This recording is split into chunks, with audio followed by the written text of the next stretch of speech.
colocar aqui 4 fundos. Vamos colocar 4. A gente aqui, Quatro a fundos. gente Vamos lá, gosta Ricardo. de falar assim. 4 fundos Vamos lá. imobiliários de tijolo que, na sua opinião, Bora. são bons e nesse momento estão baratos. Tá, vamos lá. Bom, eu não vou saber se eles estão baratos de cabeça, né? Porque esse PVP ele vai mudando. No fundo de tijolo, o PVP ele é menos relevante do que no de papel, tá? Isso é importante a gente lembrar. Por quê? O que é o PVP? É o preço que a cota está e o valor patrimonial de que realmente aqueles imóveis valem no mundo físico. Só que um fundo, um prédio, um shopping, um galpão de logística, ele é reavaliado uma vez por ano. E na Bolsa de Valores, tem o preço todo dia. Então, o PVP de um fundo de tijolo não dá para levar a ferro e fogo ver detalhadamente. Por quê? Pode ser que a reavaliação foi feita 10 meses atrás, 9 meses atrás. Então, não está refletindo 100%. Mas é um bom indício para procurar. Agora, o que a gente pode falar dos fundos imobiliários de tijolos? Shopping center, por exemplo. A maioria dos fundos de shopping não estão baratos, né? Eles estão ali muito próximo de um valor justo. Tem um fundo imobiliário que se chama HSML11, que ele tem alguns shoppings, nem tanto assim nas grandes cidades.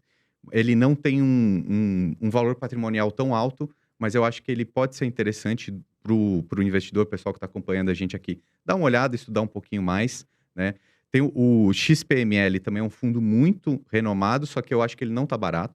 Talvez o HSML esteja mais barato agora. Quando a gente olha fundo barato mesmo, são os de lajes corporativas. E eu fico até um pouco com dó, porque eu acho que o mercado bateu muito. Tem fundo imobiliário de lajes corporativas, como a Carol bem disse, que tem imóveis de qualidade que estão sendo negociados a 0,6 o seu valor patrimonial. Ou seja, só voltando ao valor justo, já seria quase 40% de potencial de ganho, de upside, né? A gente tem nessa característica alguns fundos como o JSRE 11, o BRCR 11 também tá parecido com isso. Então, eu gosto de fundos de escritórios, de lajes corporativas. Acho que dá para olhar sim, embora tem que ter mais tempo para recuperar. Mesmo que o home office não seja aquele negócio que todo mundo vai trabalhar em home office, muitas empresas estão demandando espaços, mas pode ser que demore um pouquinho, né? Até porque depende-se um pouco da economia do país, depende-se de uma diminuição da taxa de juros para as coisas aquecerem mais. Galpão logístico, acho bom também. Eu acho que vale a pena ficar de olho. Já tem alguns fundos de shoppings que estão, ou alguns fundos de galpões logísticas que estão conseguindo locar alguns imóveis que não estavam, né? Alguns galpões ou centro de distribuição. O HGLG11 é um que sempre performou muito bem. Esse daí dá para fechar os olhos, porque sempre performou muito bem, tem bons imóveis. E tem outros que tem vindo aí crescendo. XPLG cresceu, o BRCO também está sempre indo muito bem. E por fim, quando a gente fala de tijolos, acho que o setor que mais me agrada, na verdade, nesse momento, é o de renda urbana. O que é renda urbana? São supermercados, lojas de departamento, faculdades, nas grandes capitais. Então, por que eu gosto disso? Porque é tijolo. Então, por exemplo, sei lá, as lojas pernambucanas, o Pão de Açúcar, enfim, isso tudo está dentro desses fundos de renda urbana. Por que é legal? É que para essas lojas, o ponto ele é muito relevante, ele é muito importante. Então, é muito difícil uma loja dessa querer sair. E se sair, outra vai entrar. A gente tem sempre que lembrar que um fundo imobiliário é um conjunto de imóveis. E o imóvel ele tem que ser bom. Como que é um imóvel bom? Que tem estrutura mesmo boa e esteja bem localizado. A localização é fundamental. E esses fundos de renda urbana atendem isso muito bem. Por exemplo, o maior, se eu não me engano, é o HGRU 11 e o TRX, o fundo da TRX também representa muito bem esses fundos de renda urbana. Não deve estar muito barato, mas eu acho que também você não precisa buscar tudo muito barato com excelente potencial de crescimento de upside, porque às vezes está muito barato porque tem mais dificuldade. É um imóvel que de repente não tá conseguindo ser locado. Então, comprar a preço justo, para mim, vale a pena. O que não dá é para comprar caro. Agora, comprar no preço justo um fundo de renda urbana ou mesmo os fundos de papéis, para mim tá uma super boa compra. Ô, Ricardo, a gente tá pergunta, eu pelo menos recebo muito essa pergunta, acho que você também, sobre Fiagro, porque é novo, né? Assim, a gente não tem um histórico. Você acha que a pessoa tem que ter na carteira agora, comprar? O que você pensa sobre isso? Olha, os fiagros eu acho que são uma novidade. Acho que é interessante ficar de olho, mas na minha visão, nesse momento, eu prefiro esperar um pouco mais, até para a gente ter mais tempo de maturação desse mercado, para analisar melhor as equipes de gestão, né? O lado bom, já tem muito fundo crescendo bastante. Tem o fundo da Quineia, que é o KNCA, ele já passou de 1 bilhão de patrimônio, então isso é bom, né? Mas, obviamente, um fiagro, ele não é um fundo imobiliário, não dá para colocar na mesma caixinha, por mais que sejam estruturas bem parecidas de pagamento, de dividendo mensal, é mais arriscado. O setor agro é mais arriscado que o setor de imóveis imobiliário, na minha visão. Porque depende muito da colheita, da exportação, do dólar, enfim. Até mesmo a classificação de risco desses emissores, desses CRAs, ainda não é bem acompanhado por nenhuma agência classificadora de risco. Tudo é muito novo. Então, eu ainda estou olhando de fora. Até porque são poucos fiagros disponíveis ainda na Bolsa. E por ter muita gente procurando e ter pouca oferta, a maioria está cara, né? Os fundos de papéis, por exemplo, que tem CRIs, a gente consegue comprar num preço justo. Se você for olhar os fiagros, pelo menos esses maiores, a maioria está sendo negociada acima do seu valor patrimonial. Acima de 1. Acima de 1, exatamente. Porque eles pagam bons dividendos, né? O pessoal acaba comprando por isso, né? Exatamente. Está pagando muito dividendo, por quê? Porque a maioria desses contratos lá dentro são atrelados à Selic. E a Selic está alta. Mas lembre-se, o mercado ele é cíclico. Hoje ele está pagando muito, mas daqui a 1 ano, 2, pode ser que não. E aí, se você comprar caro, você vai ficar triste de 2 formas, porque vai perder, vai desvalorizar e vai diminuir o pagamento de dividendos. Então, a gente não pode entrar numa moda de agora eu tenho que ter porque eu quero completar meu álbum de figurinhas e eu tenho que ter um fiagro. Acho que não, acho que é um instrumento interessante que o mercado criou. Acho que tem muito potencial, porque o setor agro ele é muito rico e é uma nova forma de capitalização do setor agro, mas eu ainda estou olhando de fora porque eu acho que esse mercado de fiagros precisa maturar mais, precisa ter mais opções, precisa estar num preço mais atraente e eu acho que o investidor ele tem que tomar essa decisão, saber o que tem dentro daquele fundo e por que ele vai comprar ou não. Se ele comprar agora, caro, porque está pagando dividendo alto, daqui a um tempo, se cair a cota, desvalorizar e pagar menos dividendos, ele vai sair machucado, né? Então, eu acho que tem que olhar com cuidado. Ricardo, hoje nós estamos com a taxa Selic em 13,75%, né? Você acha que é um bom momento para comprar fundos imobiliários? Eu acho que sim. Eu acho que é um bom momento comprar fundos imobiliários. Por quê? Porque eles têm características que são interessantes no portfólio de qualquer investidor, né? Então, os dividendos, fundo de papel com a taxa Selic alta, com a inflação alta, vai pagar bem. Então, os fundos de papéis, para esse cenário de Selic alta, é excelente, né? Agora, os fundos de tijolos. Os fundos de tijolos, você vai comprar barato para esperar uma valorização futura. É um ponto que eu tenho trazido muito nas conversas que eu tenho, é que a gente olha essa grande média dos fundos imobiliários, que é o IFIX, e aí eu acho que a gente precisa olhar com um pouco de cuidado também, porque são 2 classes de fundos imobiliários no Brasil muito grandes e são muito diferentes, os papéis e os tijolos. Me parece que quando os papéis sobem, os tijolos caem. E vai acontecer o contrário também. Então tem muita gente que só tem fundo de papel e tem muita gente que só tem fundo de tijolo. E às vezes precisa fazer uma balança um pouco melhor. O IFIX é essa balança, é praticamente 50% papel e 50% tijolo. Então, pensando em taxa Selic alta, tem muito fundo de papel pagando bem. Agora, quando tiver essa mudança de rota da taxa Selic, é possível sim pensar que o fundo de papel vai desvalorizar e fundo de tijolo vai subir. Então, tem que ficar atento a isso. Esse movimento aconteceu lá em 2016, quando a gente teve a última mudança drástica de queda da taxa Selic. A gente chegou num cenário muito parecido com o que é hoje. Taxa Selic quase 14% ao ano. De repente, a Selic lá em 2016 saiu de 14% para algo em torno de 8%, se eu não me engano. O IFIX, nesse mesmo período de 1 ano, praticamente, subiu 156%. Por quê? Mudou a rota da Selic, caiu de 14% para 8% ou 9%. O IFIX disparou, as ações na Bolsa dispararam. Então, o investidor ele precisa ter essa visão um pouco de médio e longo prazo também. Quando vai mudar a taxa Selic? Eu não sei. Mas quando isso acontecer, a Bolsa de Valores, os fundos imobiliários vão disparar. Nesse momento a gente vê a bolsa andando de lado e as pessoas querem. E a gente vê o movimento novamente. A gente fala essa frase, parece uma. O pessoal fala, mas é óbvio, né? Compre na baixa e venda na alta. Mas não é óbvio, porque tem muita gente que ainda erra. E é um tal de gira-gira. E lembrando, fundo imobiliário é renda passiva. A gente tem uma visão de longo prazo aqui. A gente não fica comprando e vendendo no mesmo dia ou no outro dia, tá, pessoal? Não é trade, né? Não é para você tradear, é aluguel que você vai ganhar isento de R. Quanto mais você investe, né, mais você vai ganhar aluguel. Agora, Ricardo, o que as pessoas falam? Por exemplo, iniciantes. Eles querem ter uma ideia de rentabilidade. Porque ele fala, eu tô começando, mas quanto eu preciso juntar? O que você acha? O que você vê, por exemplo, vamos supor, a pessoa tem ali 200 mil. Ela foi juntando, ou 100 mil, enfim. Quanto vai render para ela por mês? Muito bem.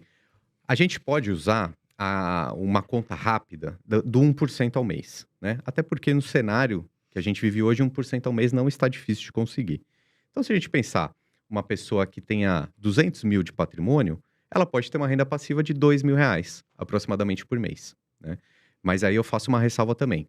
Essa pessoa, ela já está vivendo de renda ou ela ainda está acumulando patrimônio? Porque os investimentos mudam um pouco, né? Se você, por exemplo, tem R$1 milhão e você está satisfeito aí com R$5.000 de renda passiva por mês, você vai conseguir investimentos muito seguros, né? Agora, se você precisa um pouquinho mais, você começa a ter um pouquinho mais de risco e, de repente, não é a visão ideal para quem já está vivendo de renda, né? Colocar risco na carteira. O risco na carteira ele é bom para quem está em fase de acumulação.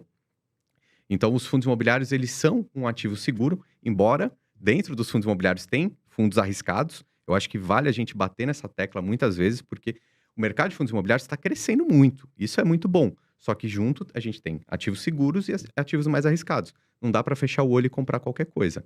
Mas a renda passiva, ela é muito importante. Acumular esse patrimônio. Quem, por exemplo, gosta muito de dividendo, quem gosta muito de fundo imobiliário, precisa reinvestir esses dividendos, porque senão essa bola de neve não cresce, né? Então, por exemplo, a gente tem uma pessoa que tem R$200 mil. Se ela ganhar R$1.000 ou R$2.000 de renda passiva por mês e ela gastar esse dinheiro, aquele montante talvez não cresça. Então, ela vai ficar com R$200 mil para sempre, mas e aí a inflação? A inflação vai subir ano que vem, daqui a 10 anos. Então, esses R$200 mil, eles não compram mais a mesma coisa.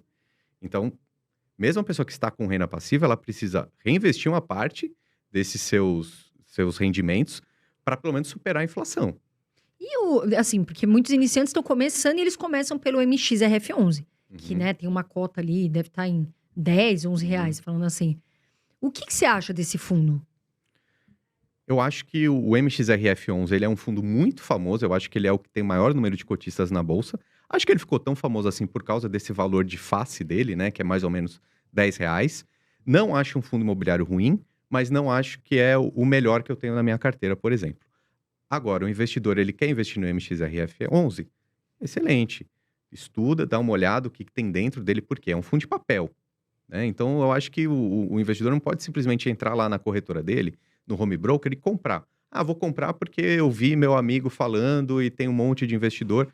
Acho isso perigoso, porque você não sabe no que você está investindo. Só porque custa, né, R$10. Exatamente, porque até um tempo atrás ele caiu muito, porque teve um problema com a CVM. E aí, esse investidor que comprou e não sabe o que está acontecendo com o fundo, ele vai se machucar. Então, assim, acho que é um fundo que pode se olhar assim. Não vejo diferença nenhuma entre ser R$10 ou R$100, um fundo imobiliário, porque na essência você ganha um percentual. Então, se você tem ali R$100 uma cota, você vai ganhar o percentual em cima desses R$100. Agora, se você tem os mesmos R$100 e comprar 10 cotas do MXRF, Vai ganhar dá na mesma. proporcional. É proporcional. Então, acho que ele ficou muito famoso por causa do preço de face, mas não acho que ele é o melhor fundo que tem disponível no mercado. Não acho que ele é o mais seguro, né? Então, e também, ele seria um middle risk ali. Ele é meio um risco médio, porque antigamente ele tinha um risco maior. Então, ele vem mudando o portfólio dele para ficar mais seguro. Então, acho que pode fazer sentido na carteira do investidor, sim, mas ele não deve ficar simplesmente atrelado a esse preço de face. Ricardo, se a gente tivesse que montar hoje uma carteira para um cara que tem um perfil moderado, ele busca um pouco de risco, mas ele também quer se defender. 5 fundos imobiliários de papel, só papel. Uhum, Quais, a gente já falou aqui de tijolos, né? tá. Agora de papel. Quais são os 5 fundos imobiliários que você acredita que dá para montar uma carteira, Uhum. assim, segura, mas que também vai buscar um bom dividendo? Vamos lá. Pensando em fundo imobiliário de papel, eu gosto sempre de olhar aqueles mais seguros no sentido de tamanho de patrimônio. Eu acho que essa é uma métrica que eu gosto também. Então, por exemplo, a gente tem o KNCR11, que é um dos maiores fundos que a gente tem na bolsa. Ele é muito bom, né? Ele não vai ser o que vai pagar maior dividendo, tá? Ele sempre vai pagar bem quando a Selic estiver alta. Quando a Selic não estiver alta, ele não vai pagar tão bem, mas ele tem uma qualidade de portfólio ali muito bom. A gente tem outros fundos também nessa característica de high grade, né? Ou seja, de serem fundos mais seguros. O HGCR, por exemplo, tá nessa mesma caixa. Tem um outro fundo o RBRR 11, que acho que ele tá barato, se eu não me engano, da última vez que eu vi, ele tava com preço sobre valor patrimonial de 0,9, alguma coisa. Difícil achar fundo imobiliário barato, então acho que eu ficaria de olho também. Quando a gente começa a colocar um pouquinho mais de risco nessa carteira também, a gente tem um fundo da gestora REC, o RECR 11, um pouquinho mais arriscado, tem bastante contrato de inflação nele, tá? Mas ele costuma performar bem, embora tenha esse um pouquinho mais de risco, tá? O investidor pode pode pensar em estudar um pouco mais desse para colocar num portfólio, porque se a gente começa a dividir um pouco mais, a gente tem alguns mais seguros, os outros ali um pouquinho mais arriscados, né? Enfim, são 4 fundos de papéis aqui que eu acho que já dá para ter uma boa visualização. Eu não gosto de fundos extremamente arriscados, então, por exemplo, eu não iria para o lado do HCTR nem do DEVA. Acho que o MXRF daria para entrar numa carteira, porque ele é um pouco middle risk também. Então, digamos assim, numa teoria, obviamente, sem recomendação nenhuma, a gente tem 3 fundos mais seguros e 2 com risco médio. Acho que já começa a fazer mais sentido. E a pessoa que, por exemplo, ela quer montar uma carteira, como é que ela, na sua opinião, a estratégia em questão de porcentagem? Mais fundos de tijolo, papel? O que você acha que é o ideal? Eu acho que o ideal é sempre buscar uma média. Então, eu dividiria metade da minha carteira de FIIs em papéis e tijolos. E conforme o cenário econômico vai mudando um pouquinho, você vai adicionando um pouco mais em cada classe. Então, eu, por exemplo, continuo otimista com os fundos de papéis ainda. Acho que vai demorar para os fundos de tijolos valorizarem. Então, na minha carteira hoje, eu investiria mais nos papéis, tá? Agora, uma ressalva importante. Cada investidor tem o seu perfil de risco, cada pessoa tem que ter respeito com o seu dinheiro, com o seu patrimônio, porque é um trabalho suado que ela tem.